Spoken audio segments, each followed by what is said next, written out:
Hello there. Thank you so much for joining us. This is News Channel Nebraska. My name's Eric McKay. Let's take a look at our top headlines today. Beginning in northeast Nebraska, where a Louisiana man convicted of fatally shooting another man is headed to prison. According to court documents, 22-year-old David Phillips Jr. was sentenced in Cedar County District Court on Monday to anywhere from 4 to 20 years in prison. He was convicted by a jury of involuntary manslaughter related to the shooting death of Israel Matos Colon at a job site in Cedar County in March of last year. Law enforcement say the shooting happened during an argument at that job site. Phillips testified the shooting was in self-defense. He was given credit for over 500 days already served behind bars. The configuration of Nebraska's tax system could soon see significant change. Michael Shively heard directly from the governor and the state's chief financial officer Monday and has the latest on their plan. Nebraska Governor Jim Pillen is continuing to push for what he calls the Nebraska plan for reducing property taxes ahead of an expected special legislative session. Pillen hosted a briefing for media at the governor's residence on Monday. He talked about the sales tax principles that will guide this plan. It includes not having sales tax on food and medicine and nonprofits, as we already knew, but also no sales tax on ag inputs, manufacturing materials, or any items that are exempt from sales tax in all surrounding states. That includes legal services and engineering services. He says he developed those principles based on more than 50 hours of forums with the public and also from the pure desire to have the state compete.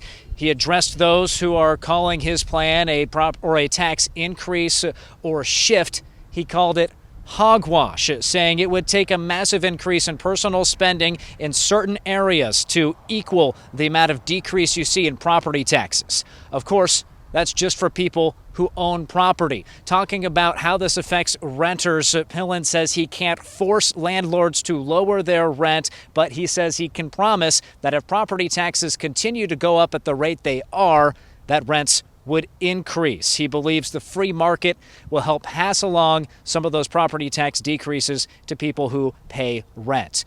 Pillen says he plans to issue the official call for the special session on Tuesday. The session would start on Thursday. Of course, Pillen does not have a vote in the legislature, so it's up to the state senators to be the ones who parse through the details of this plan or perhaps any other plans.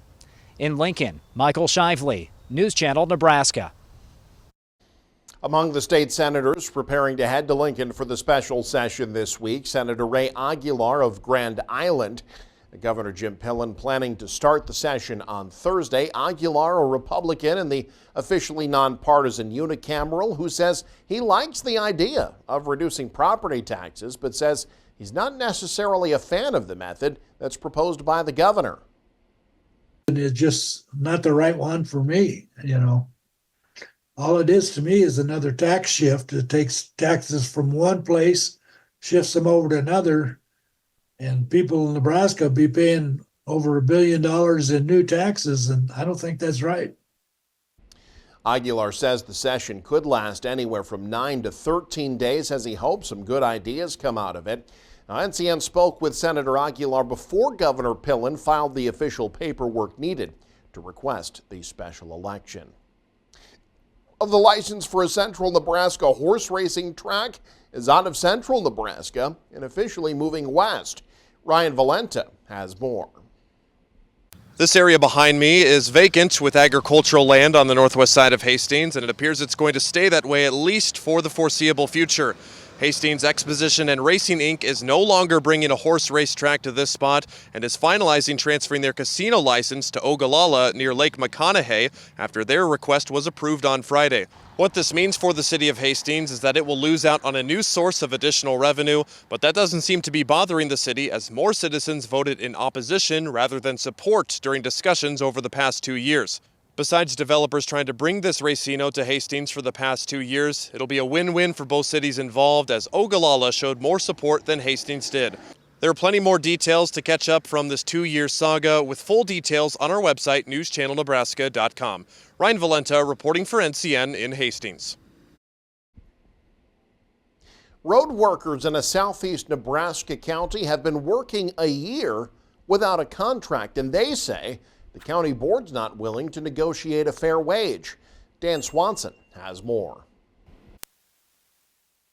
For Justin Hubley of the Nebraska Association of Public Employees, the current impasse between Richardson County Commissioners and 14 road workers is an obvious attempt to bust the labor union. They've outlined everything in order to get this raise that they're allegedly offering starting in February of 2024. That's only effective predicated on giving up a number of protections, including their union language, their grievance procedure, their dues deduction, things that they've had for the duration of the last contract and many previous contracts as well.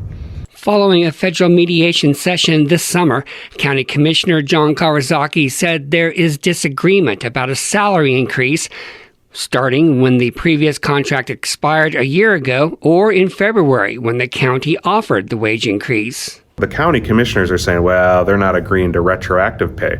Well, we're not agreeing to a contract that has 0% effective July 1st, 2023, which is in effect what they're offering by saying no retro pay. So retro pay is a talking point for the county because it sounds like, boy, those road workers are trying to get something they never had. Well, that's a 0% pay increase. Hubley said the campaign against the roads union is especially relevant for drivers on rural roads and all Nebraskans. Every time we attack public workers and can't recruit and retain, we're down, I think it's 8 guys in Richardson County that we haven't been able to replace because people won't come and work for the wage. That trickles to other counties and it affects all Nebraskans. Nobody's getting rich being a road worker in Richardson County, Nebraska, but they do deserve a fair wage. The case is now before the state's Court of Industrial Relations. From Lincoln, I'm Dan Swanson, News Channel Nebraska. Well, it could take days for U.S. air travel to get back to normal completely. Most of the affected carriers say they've recovered from that software defect that set off thousands of cancellations and delays. But one of the world's largest airlines says its problems continue. Amy Kiley has more on the ongoing struggles of its customers. She's been on hold for 6 hours and 20 minutes. Some air travelers could face days of continued headaches from a software defect that's caused thousands of flight cancellations and delays since Friday.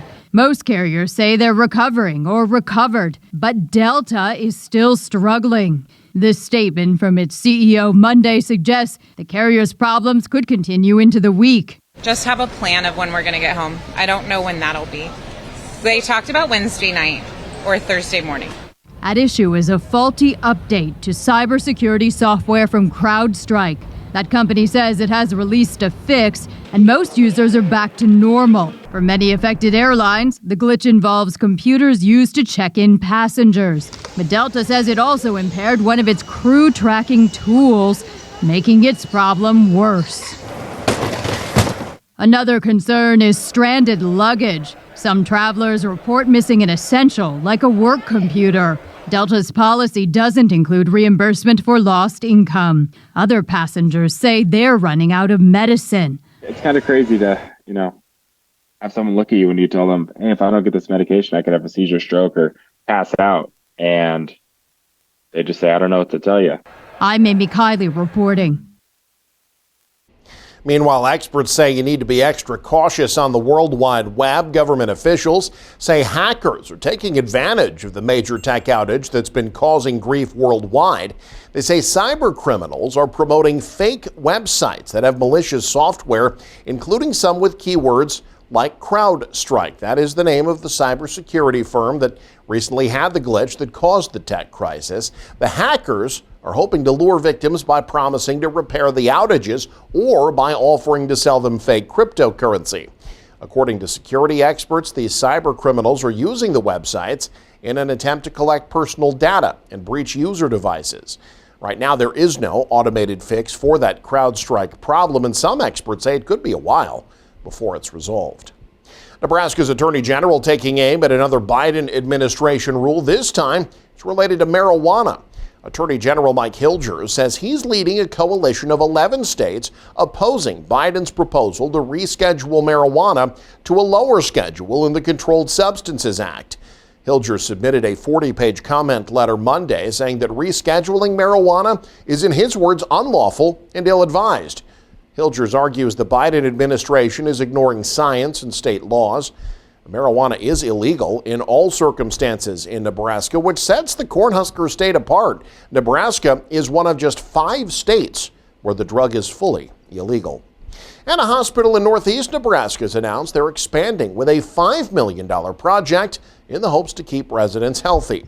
Avera Creighton Hospital up in Knox County will be seeing a remodel of the 7,500 square foot facility and an additional 2,000 square feet. These improvements will bring more rooms, larger bathrooms, lab space for equipment updates, and security upgrades. Avera officials tell us they're also looking to invest in telemedicine services to provide access to specialists and provide input during medical situations. The Critical Access Hospital in its 7th decade of service in Knox County, officials say they expect the renovations to be done sometime next winter. You can stay up to date with the very latest by following us online. Head to newschannelnebraska.com. Click on the news tab there. You can also follow us on X, like us on Facebook and Instagram as well. Thanks for joining us. Have a great day. You're watching News Channel Nebraska.